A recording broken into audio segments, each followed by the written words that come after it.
Before I actually get started, I want to thank Beth Ann. She is a neighbor of mine. We live in the same gated community. One of the first people that I met. And then shortly after that, we went to lunch. And then shortly after that, we have begun emailing each other. We probably email each other maybe 2-3 times a day. So building a friendship with you has just been an absolute blessing. And I just want to thank you for that gift you've given me. It's been, yes, well, I'm going to talk about buying, building, and selling companies. And I have bought, built, and sold several companies in my lifetime. Let's begin with this, just so I know a little bit about my audience. How many of you, with a show of hands, own your own business? Okay, and how many of you work for somebody else? And how many of you own your own business, but you wish you worked for somebody else? There's always one or two like that in the crowd. Well, buy, build, and sell. Let me talk about this. What is the difference between an investor and a gambler? That's actually a pretty good question, being the fact that I'm a gambler. I get a lot of grief on that. Kevin, where's Kevin Zylstra? Kevin and I, we know each other. We're in a Bible study together on Friday. All of my Christian friends are like, "You're a Christian and you gamble?" Darn right. Show me in the Bible where it says not to gamble and I'll stop. So I'm a gambler. But what's the difference between an investor and a gambler? Investors have rules. And rules in this case are made to be, help me out somebody. No, not broken. No, followed. In this case, they're made to be followed. So if you're going to buy a business, you want to follow them. Now, if you're taking down notes, write down buy, and then below that, build, and then below that, write down sell. When you think of those three things, buy, build, and sell, what do you think is the hardest? With a show of hands, how many of you think that buying is the hardest? How many of you think that building a business is the hardest? How many of you think that selling is? Interesting, Shelley, you've sold a few businesses too, right? The UPS store, did you sell that? Right. Actually, it's interesting, the majority of you said building. And to my knowledge and actuality, building is the easiest. The reason why the majority of you are raising your hand on building is because you started a business from scratch. And if you started it, then yes, building is the hardest. But in actuality, it's the easiest. The hardest is buying. You're saying, why is buying the hardest? Because we've got these things called emotions.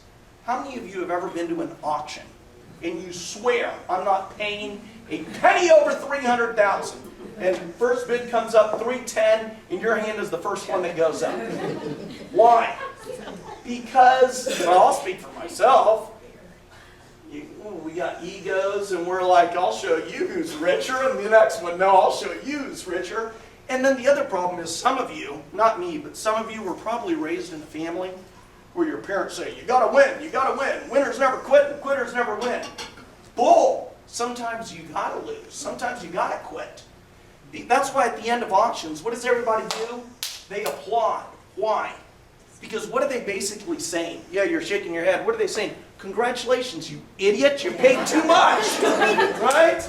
Yeah, so sometimes you got, I mean, yes, he won, right, Shelley? He won, but in actuality, what did he really do? He lost. Okay, buy, build, and sell. I have rules for buying businesses. How many of you want to know my rules for buying businesses? Yeah? 5 people? Buying. When we think about buying, think about this. Am I allowed to be blunt with all of you? Can I be blunt? Yeah. Because before I give rule number 1, I'm going to just, do I have permission to be blunt? Yes. We are in Naples after all, right? Rule number 1 is my idiot rule. If you're going to buy a business, absolutely you've got to buy the business off an idiot. I know, some of you are saying that is not very Christian-like. Okay, here's the more godly or Christ-like way of saying it. The business is surviving despite itself. How many of you walk into businesses every day and you say to yourself, how in the heck is this thing still surviving? How many of you? Yeah, some of you that are raising your hand, my question is that your own business you're walking into and you're saying that to? So, I'll give you an example of that. Several years ago, I had someone call me up. I remember I was taking a nap. A guy calls me up and he's like, Reagan, I got your name from so-and-so. You have tons of Bible study that you go to, and he said that you could help me find a business. How does it work? And I said, look, here's how it works. Pay me an upfront retainer of 20 grand. I'm going to find a business for you. I'm going to get you a good deal. And then we're going to sell it. When I sell it, you're going to pay me 10%. He says, great. Sounds awesome. Well, 3 weeks into it, I hadn't found a business for this guy. And I'm like, come on, what's going on here? Walk into this coffee shop just to kind of think. And this coffee shop sat 50 people. Now, Frank, if you owned a coffee shop that sat 50 people, how many coffee cups would you need? At least, thank you, at least 50. Oh no, Alan, you know how many they had? 27. 20. Does this person fit the idiot rule? Absolutely, absolutely. So I went up to this person and I said, have you ever thought of selling? The guy says, oh yeah. And he says, here's what I want to sell my business for. And he gave some just crazy number. He talked about financials, just some great, it went in one ear, out the other. Don't even care. And he said to me, you know, I invested $138,000, and he did. He showed me receipts. He invested $138,000 18 months prior to me walking in, and they were kind of cash flowing. I mean, they were making some money. So when I sat down with them a few days later with my client, they showed me every single receipt, from the tables, the chairs, to they had hardwood floors put in this place. They had a fireplace put in this place.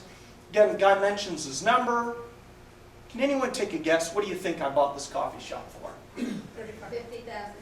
40 grand. Some of you say, how in the world did you do that? Well, you have to know my rule number 8, and that's about negotiations. Now, some of you are saying, no way. How did you buy that for $40,000? Well, here's the deal. You're thinking in terms of property, okay? And I know, Caroline, you're in real estate. When you think of property, if a property is valued at $400,000, what do most people, I'm just curious what you're going to say, what do most people begin negotiations at? The home's valued at $400,000? Close to market value. Yeah, so like $350,000? Yeah. Well, that's the problem, is they start off at $350,000. When I buy a business, you know what I start off at? 0. You never negotiate down from somebody's price. You start at 0, and you have to prove to me and tell me why it's worth what you think it's worth. Accountants, I know I've got a few accountants in the room. Katie, do you mind if I pick on you? Do you have much of a choice at this point? What are you going to say, no? I've had somebody say to me, I got a call from someone recently, and they said, Reagan, I've got a client, they want to buy a business. The person was a CPA, and said, but this person has a business valuation. And you've looked at business valuations. Can I ask you, what do you think of business valuations? Well, I think it depends who does it. Ah, good question. Katie, I'm going to pick on you. If you line up 20 accountants to line up a business, how many different values are you going to get? 20. Thank you. Someone throws a valuation in my face, you know what's going to happen? They're going to get it thrown right back at them. I don't care what your business valuation is worth. What a business is worth is what a buyer is willing to pay for it. I don't care. I'm going to walk away from it. There are several people that want to sell their businesses. All right. Rule number 2, repeat business. Has to be repeat business. I used to, when I was young, a business I had a dog food business. I had a lot of fun with that. It was great. It was my product, my service. We delivered it to the person's door. And so why was I in the dog food business? Any of you here with a show of hands own a dog? Okay. If you own a dog, you have to feed it every day. And if you don't feed it every day, it will die. Okay? Is that a pretty good motivation to continue to buy dog food from you? Absolutely. That's what I mean by repeat business. I had a guarantee, Shelley, in that business. If your dog dies as a result of eating my food, we will buy you a new dog. Now, if your dog was a Chihuahua, Cocker Spaniel, what kind of dog do you think I bought you? Rottweiler, German Shepherd, Lab, big dogs that took lots and lots of food. So that's what I mean by repeat. Again, I don't want, just to get clarity here, I don't want to pull building business, I want to pull cleaning business. Does that make sense? Repeat. Rule number 3, low skill. What do I mean by low skill? I do not want to go out and buy some architectural firm filled with oversensitive, overego, overeducated, overpaid architects. And hopefully there are none in the room. But here's why I don't want that. If an architect, are you an architect? Are you? I bet. What is he going to say now, right? If an architect leaves my firm, what are they going to leave with? Knowledge and customers. Yeah, did you say that? Yeah, that's why I don't want that. And not only that, how hard is it going to be for me to have to find another architect? And then how hard is it to build a business like that? And then how hard is it to sell? So again, I don't want that, okay? I want businesses that are easy to build, easy to sell.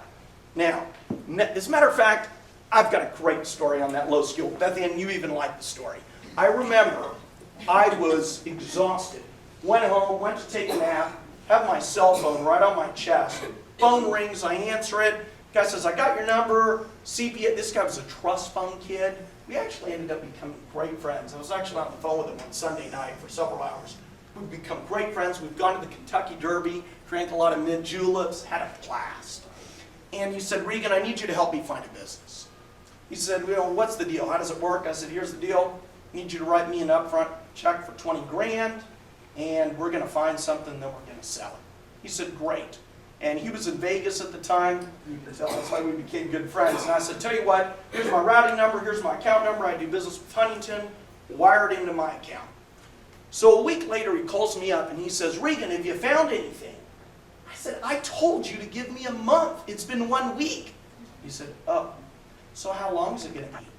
A month. That would mean at least 3 weeks, right? He said, oh, okay. So I'm talking with him a little bit on the phone, and I can sense that something's wrong. And I said, what's going on? I can just sense, voice, something. He said, well, I'm building this 10,000 square foot home on 20 acres, and they're at a halt. I said, at a halt? What does that mean? What do you mean halt? My builders, they've stopped. They stopped.